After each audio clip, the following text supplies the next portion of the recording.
ఆంధ్రప్రదేశ్లో ఎన్నికల ఫలితాల మీదే కాకుండా ఈవెన్ ఒడిశాలో ఎన్నికల ఫలితాల మీద కూడా దేశవ్యాప్తంగా ఎంత పెద్ద చర్చ జరుగుతూ ఉన్నా ఎలక్షన్ కమిషన్ మాత్రం కంప్లీట్గా మాకేం సంబంధం లేదు, ఎన్నికలు ముగిసిపోయాయి అని చెప్పి వాళ్ళు సైలెంట్ అయిపోయారు.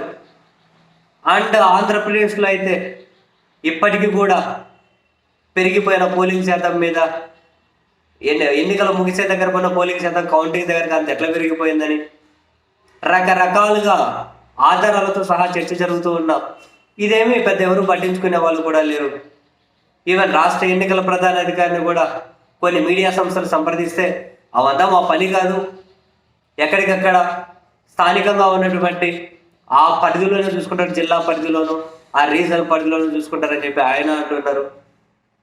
అండ్ తాజాగా బాలినేని శ్రీనివాసరెడ్డి గారు, విజయనగరం ఎంపీ గారు, మరో ఎమ్మెల్యేగా పోటీ చేసినటువంటి మరో బెబ్బులే, అక్కడ ఆయన వీళ్ళు కొన్ని అనుమానాల మీద ఫిర్యాదు చేశారు కదా.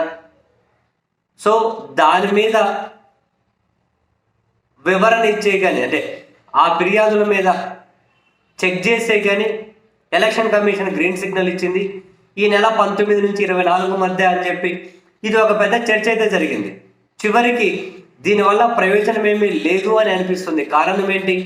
తాజాగా ఈ అంశం మీద కలెక్టర్ గారు ఏమంటారు, ఇది అంటే ఏమంటారు, ఇక్కడ జరిగేది ఏమీ కాదు, మాక్ పోలింగ్ అంటే ఒక డమ్మీ ఈవీఎంలు తీసుకొని వస్తారు. డమ్మీ ఈవీఎంలు తీసుకొని వచ్చి ఈ ఫిర్యాదుదారు ఏదైతే అడిగారో దాని ఆ బిల్ నుంచి ఇంజనీర్లు వస్తారట, కంపెనీ ఈవీఎంలు తయారు చేసిన కంపెనీ నుండి. వాళ్ళు ఫిర్యాదుదారుని కన్విన్స్ చేస్తారు.